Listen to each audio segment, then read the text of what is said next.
Welcome, everyone, to our Diversity and Inclusion Roundtable here at Advantum Health. Diversity and inclusion initiatives are top of mind at U.S. companies large and small right now. But what does diversity really mean? What does it accomplish in the lives of employees? And how do we measure the real impact on innovation, customer satisfaction, performance, and overall corporate success? Today, we're going to have a lively discussion with a few members of our team here at Advantum Health. More than a how-to session or a culture brainstorm, we really want to have a real-world conversation about diversity ideals, the people they touch, and the outcomes they deliver. My name's Trish Thomas. I'm the marketing and communications lead at Advantum Health, and I've always been a female operating in male-dominated fields like advertising, tech, and consulting. So I myself have had my own brushes with diversity and inclusion. But I'd like to welcome our actual panelists today who are going to be doing most of the talking. Russell, would you like to start and introduce yourself?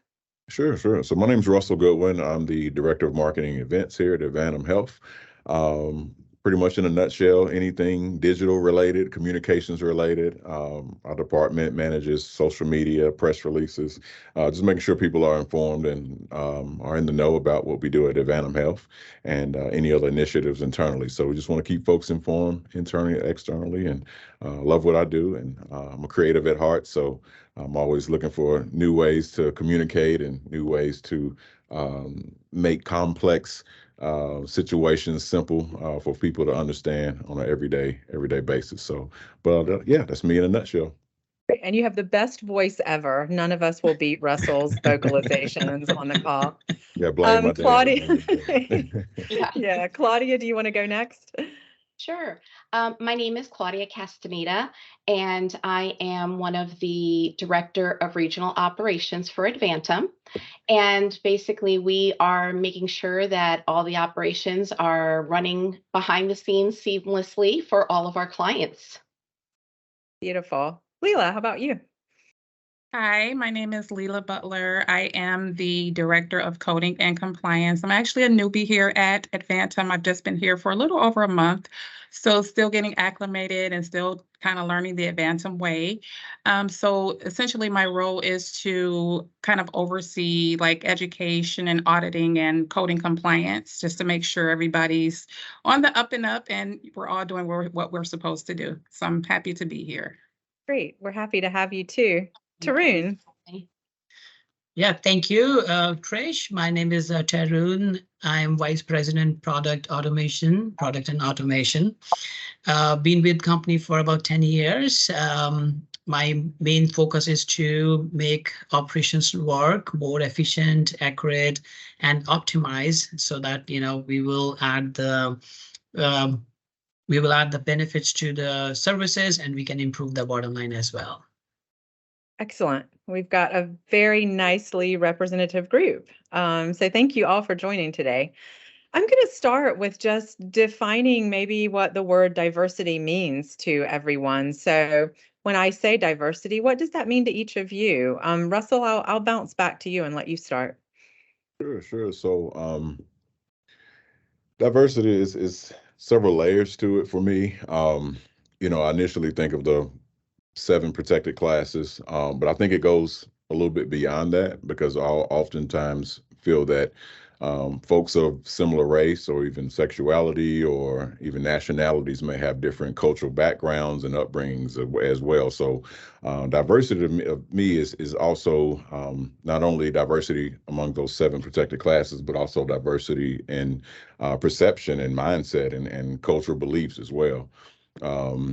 I feel that diversity is, basically kind of a box of Crayola crayons, if you will. I think everybody has different, different things that they've gone through in their life that have molded them to who they are today, in spite of the label, if you will. So I think that oftentimes, I think sometimes we may try to pigeonhole folks in thinking that, hey, they're this type of person, or if they're African American, then they follow a set expectations or what have you, or have the same background. But I disagree with that. I feel that you can often have 2 women in a space and have 2 totally different perspectives from a political standpoint, religious standpoint, even culturally. So That's what diversity means to me.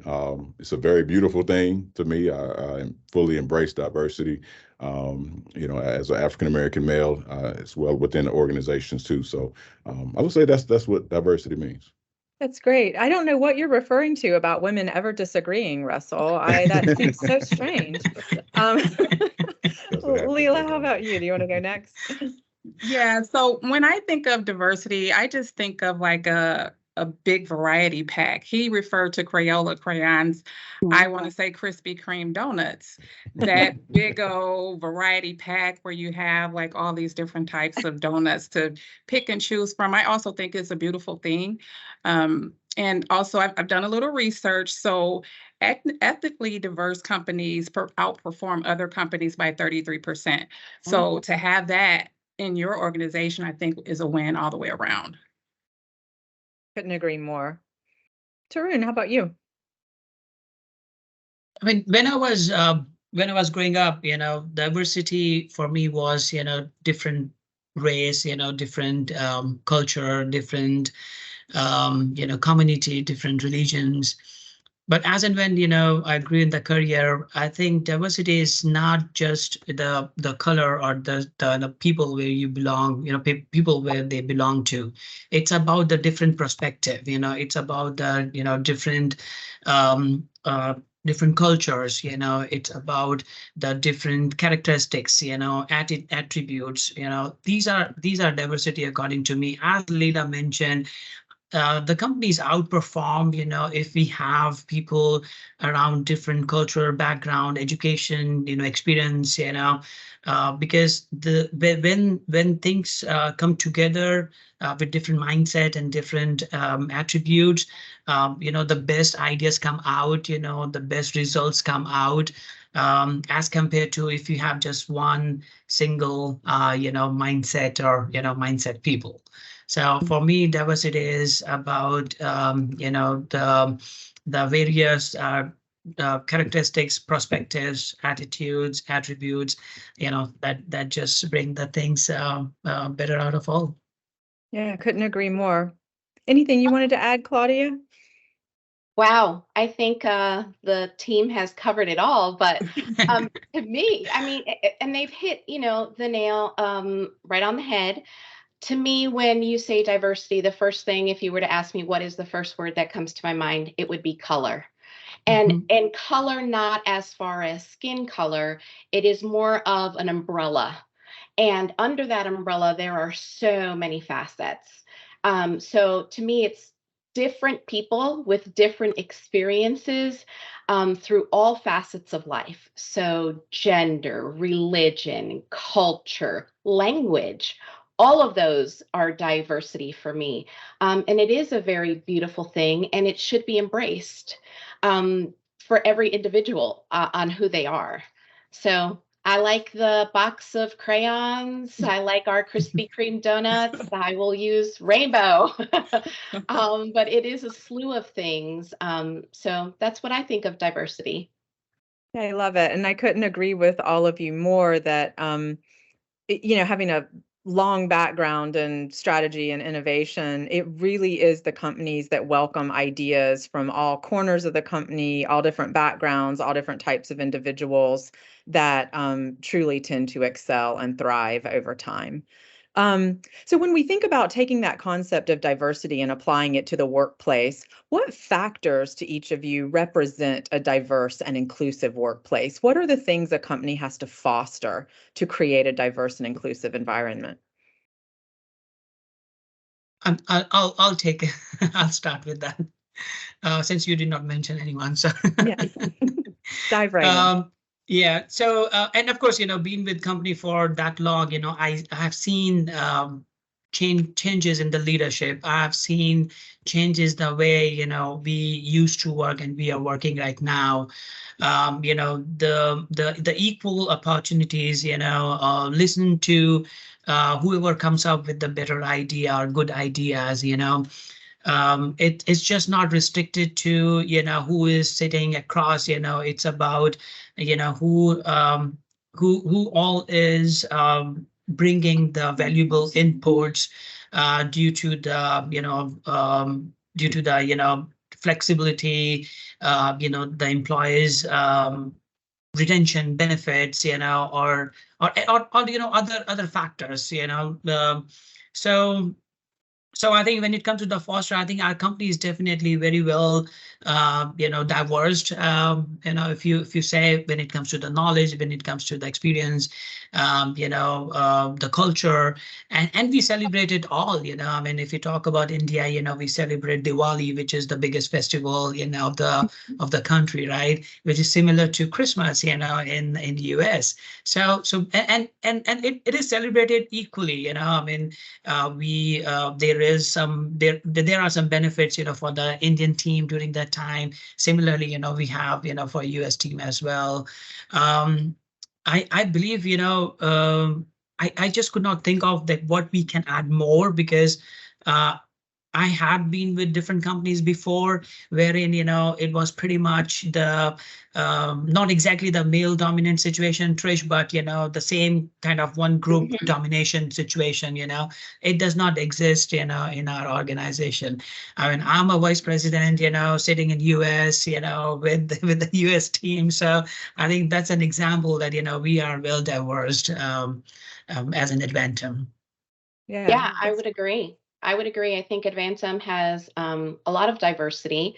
I think for any organization to be truly diverse is making sure that we have representation from all different backgrounds at the table, and being able to share our experiences and our thoughts without being judged. And having our offshore team in India, being able to interact with them on a daily basis. I've not worked for an organization until Advantum that had that ability to do that. And there is a lot of representation for us right now. Yeah, Leela, and India, just want to add, Troy. just want to add, I mean, though I mentioned about two specific, festivals and kind of, the holidays, but we celebrate, Eid as well. We celebrate, Ganesh Chaturthi in India, which is another the festival. We celebrate Udagi as well, which is another, religion one. We celebrate, Martin Luther King Jr. Day off. We have it, right? So, I mean, though I just, mentioned the top ones, but, we celebrate all. So I think I have not seen so much diversification in the organizations before. So, and we're going That's to really wonderful to celebrate hear. with you. Yeah. We can always use more holidays. Absolutely. Thanks, Tarun. Yeah. So for me, I Russell, think the Leela, fact, do you want to add anything on diversity? I was in going to workplace? say, yes. So for me, I think the fact that we spend like at least a third of our lives at work, the ability to recognize and respect others allows for us to transition that outside of the workplace as well to make a better just overall world for everyone. So for me, here at Advantum, I've worked with diverse companies before, but not diversity in terms of like a whole other country as with India. So I was very excited when I found that Advantum had that here. That was very, Great. very. And now we're adding the new call center team in Mexico. So Yeah, filling in yet very another exciting. country. Yeah. Really very exciting news. Mhm. Russell, anything you wanted to add? Yeah, I kind of want to talk about, some things that I look for, personally within organizations, and just even within my experience. I come from state government work and have a massive, diverse organization, over 30,000 state employees across the state. And so one of the things that I look for, and this is even an interview question, it involves equity. I think we hear a lot about inclusion, but also equity. What opportunities are there for folks that may want to seek advancement? And I think Advantum does a good job of that in terms of our leadership and having a diverse leadership team, which is why I decided to work at this organization. But that's just one of those questions I like to ask. What are the opportunities for advancement for persons of color or different sexual orientations? I think inclusion is making sure that, people are invited to the party. And I like to say equity is making sure that, people are on the dance floor. Everybody's on the dance floor, has that opportunity to groove to the same beat, if you will. And so, I think that's something important to look out for as well. But also, I think state government, when I was there, we had what we call employee resource groups, which were very instrumental in making sure that people felt included and felt a sense of belonging.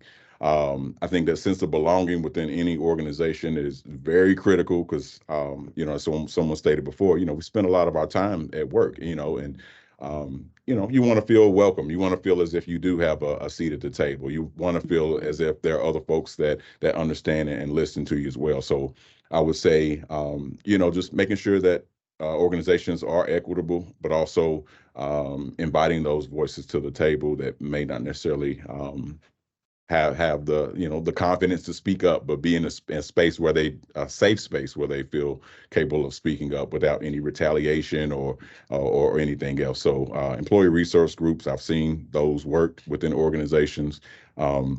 And it doesn't necessarily mean that you have to be part of a specific ethnicity or gender or group, but even allies are invited to be a part of those groups and making sure that everyone feels included within the organization. So, but yeah, that would be my experience, and that's just what I look out for within organizations. Yeah, that's great. I love hearing all of those just tips and ideas about, how you really truly build a diverse and inclusive workplace. Let's get a little more specific now. Talk about our own experiences. Do any of you have an example of diversity making a tangible positive impact on a specific, maybe it's a performance metric, a situation, or an outcome? I'd love to hear it. Just open the floor. Yeah, so my story is I worked for a company. We had a male CEO on our side, and the company that we were working with, there was a female CEO. They did not get along. They could not stand each other. I mean, on the calls, you would just be there like, oh my God, just want to disappear. She felt that he was just too aggressive and just kind of overbearing. So they called in me using the gender diversity, and I was able to be like the middleman and make that relationship better. And we wind up having a very good working relationship. That's fantastic. Nice. And for you to have a proactive role in kind of mending the fences, I guess, so to speak. Does anybody else have a positive diversity example?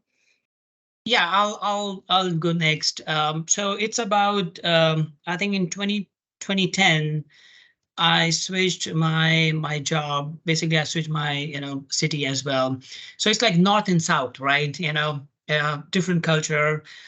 You are not welcomed on the day one. So I joined one company, towards not exactly down south, but towards south of the country in India. And most of the individuals in the organization were either from the down south or that particular region. And me coming from north, it was a little difficult, for me to make the stand. However, when I started looking at the things, when I brought up the ideas and how the things can be transformed and changed, even the US team and my supervisor, who was of course the local, he listened to me, he understood what will be the impact out of it, so he just gave me the free hand. He said, okay, pick the team, give me the result, right? So, I did not have laptop for the whole week, but I started sitting with individuals, looking at the things and all those things, right? Within 3 months, when I joined, we were kind of collecting about 80 million per month. Client's expectation was about 30 million per month. So in 3 months, I put together the team, of course, and I picked the individuals, not on the basis of, where they were from, but on the basis of their performances, their skill set and all that stuff. And in just 3 to 4 months, we started achieving $32 million per month payments. So that changed, the complete perspective of that set of team or the company, towards the individuals, who come far, who come from far or the north or something like that, right? And I was even promoted as director within 6 months. That was the only time anyone got promoted without even getting confirmed, in the organization. So it works, because my boss accepted, I mean, if he had not been open enough, to accept, to listen to me, we would not probably be able to achieve what we achieved, and maybe I would not have, survived in the organization too. So it was definitely, a positive impact. Of course, I had tough days, but I made it through. Yeah, that's a great story. Claudia, Russell, do either of you have a positive impact story? I don't have one. Sorry, Claudia, if you want to go, you can go ahead and go. Go ahead, Russell. No, I was just going to say I don't have one personally, but I working in marketing, I'll oftentimes see different advertising campaigns and things of that nature that might offend specific groups. And I kind of take a step back and say, like, why did that happen? And oftentimes, if we kind of peel those layers back, we'll find out that there's the people that need to be at the table aren't at the table, or they're not saying anything to affect an advertising before it goes out. So oftentimes, I think Dove got in trouble a couple of years ago for something. There were a few other organizations that got in some pretty big trouble because they thought it would fly.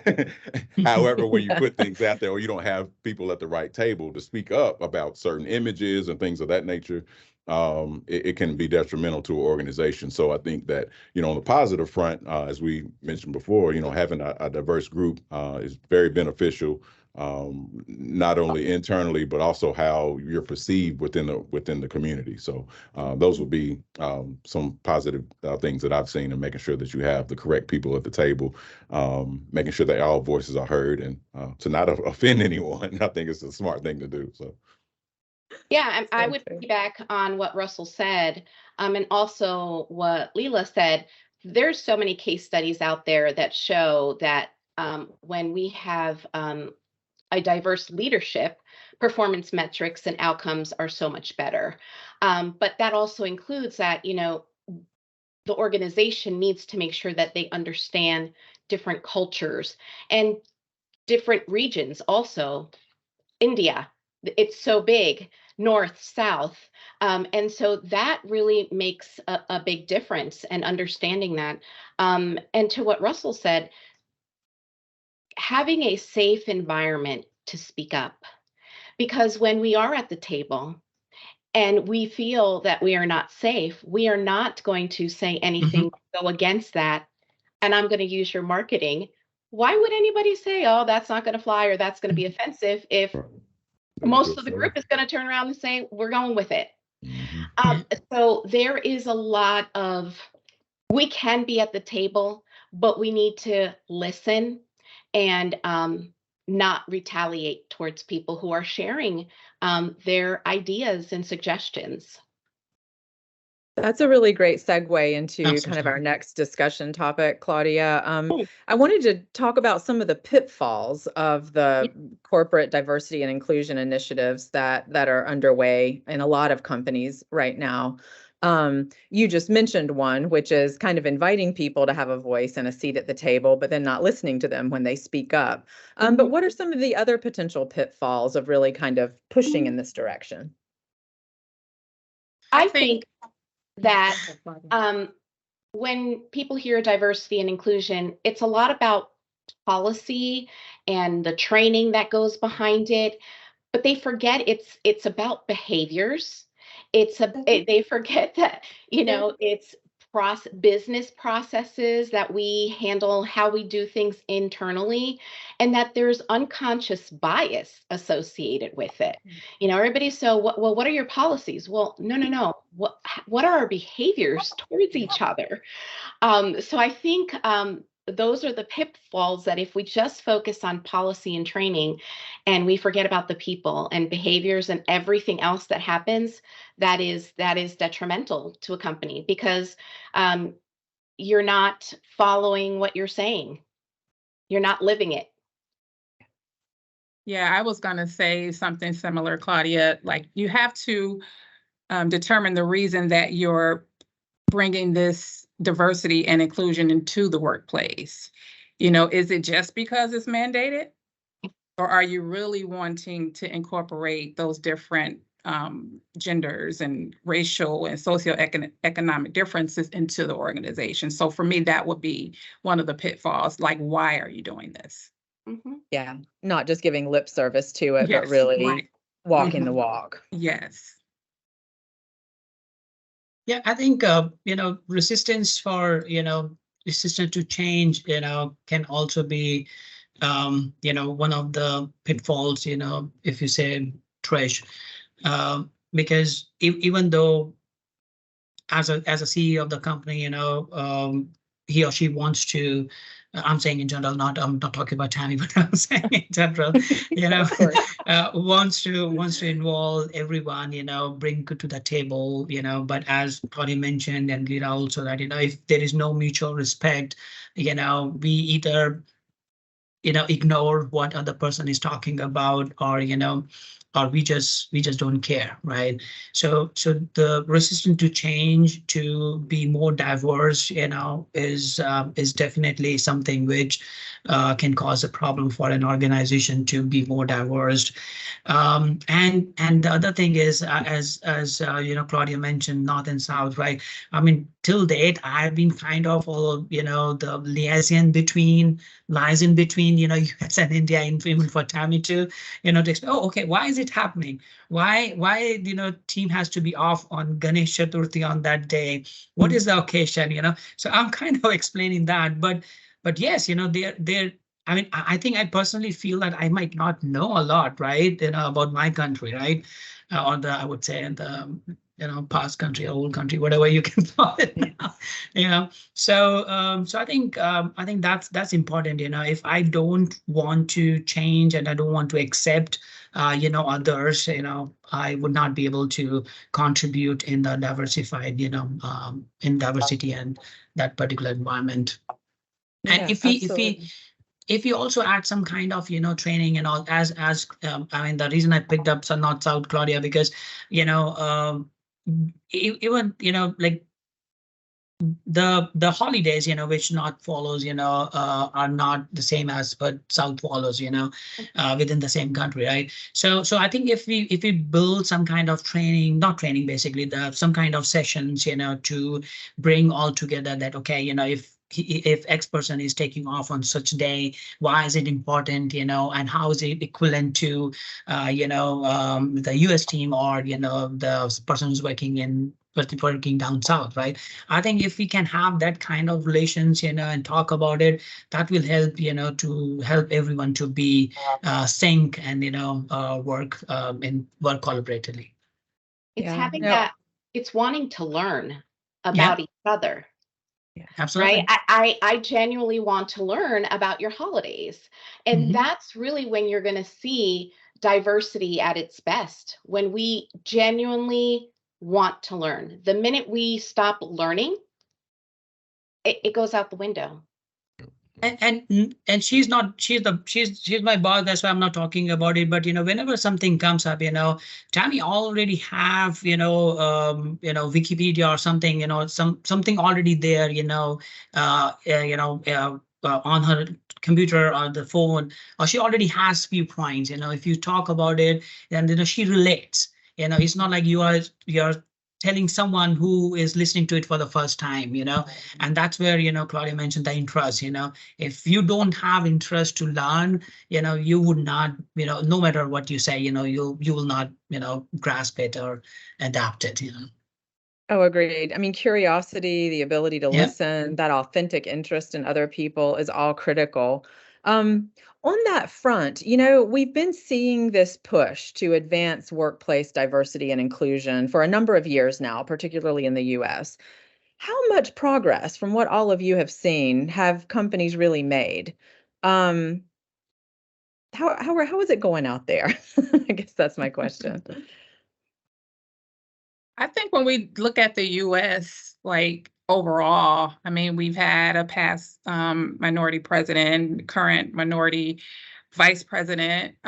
So that makes you kind of hopeful, for the future. I think we've seen positive pockets of improvement depending on where you are in the United States.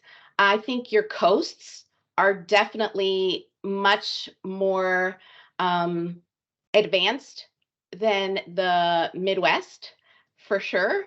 Being born and raised in New Jersey, to me, diversity, it was never a question because that's all I know, right? That's all I know. So when you go other places and you don't see color of the rainbow, that's when you're like, whoa, you miss that.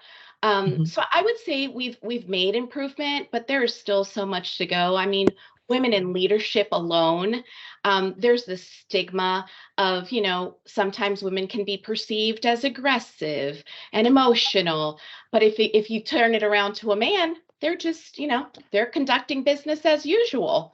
And Tammy is a great representation for Advantum. There's a lot of women in leadership in Advantum, and that is awesome. There are not many companies like that.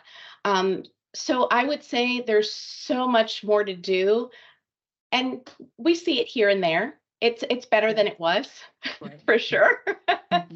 I remember reading a statistic, this was a few years ago, but that there were more male CEOs named John in the Fortune 500 than there were women CEOs.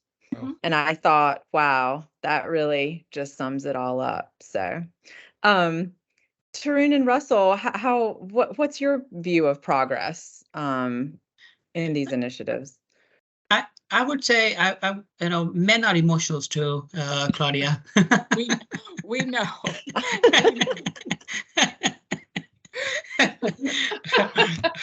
Yeah, it's very, very difficult for me to let go someone, but of course it's a part of the business, and it's a tough part of the job responsibility, but you gotta do it, No, I think, yeah, definitely, I mean, of course, working in the US, it's been my first time, but I've been dealing with working in this environment for a long time, right?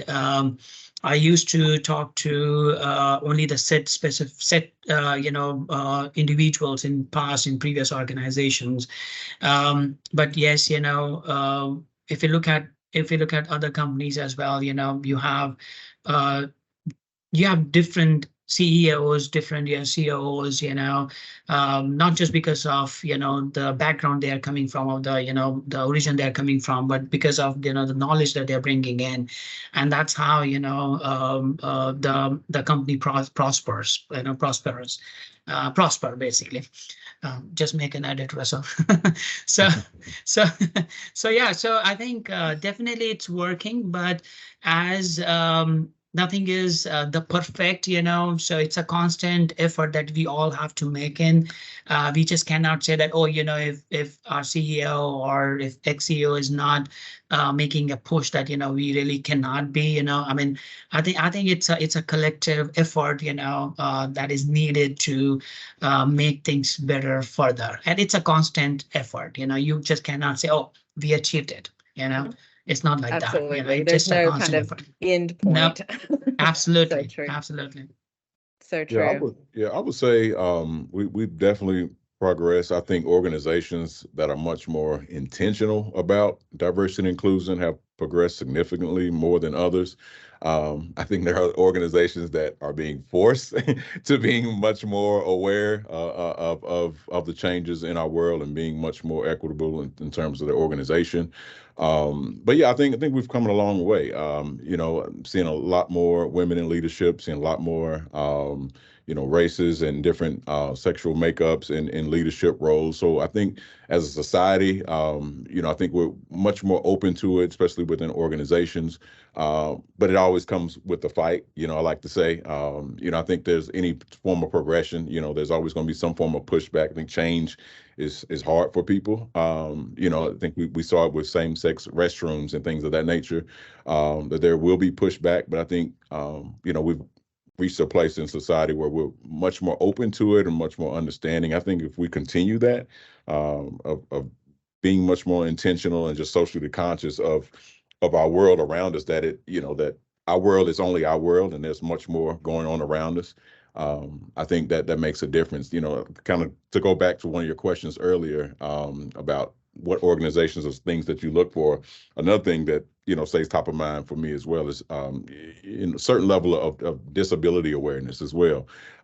Even when I go to different buildings and restaurants, I'm not disabled, I'm not in a wheelchair, I'm not wheelchair bound, but I'm always looking for, is this organization providing access to people who are wheelchair bound, and that, I kind of take offense to it. Even like I said, I'm not wheelchair bound myself, but I think that says a lot about an organization that does provide some form of access, as well as even mental health. That's another area I think our country is becoming much more aware of. And you're hearing a lot about, mental health days, people being able, organizations offering mental health days for people to take off work and things of that nature. So, even just talking about diversity, it's diversity in disabilities, diversity in sexualities and politics and all of that. So I just think that we've come a long way in that. We've got a long way to go.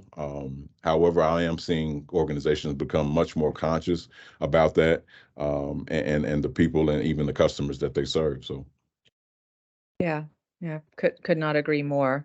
Mhm. In closing, I'd love to hear from each of you just maybe one idea, one piece of advice grounded in your own personal experiences, to help improve workplace diversity and inclusion. What's kind of your one closing message? I'll take it.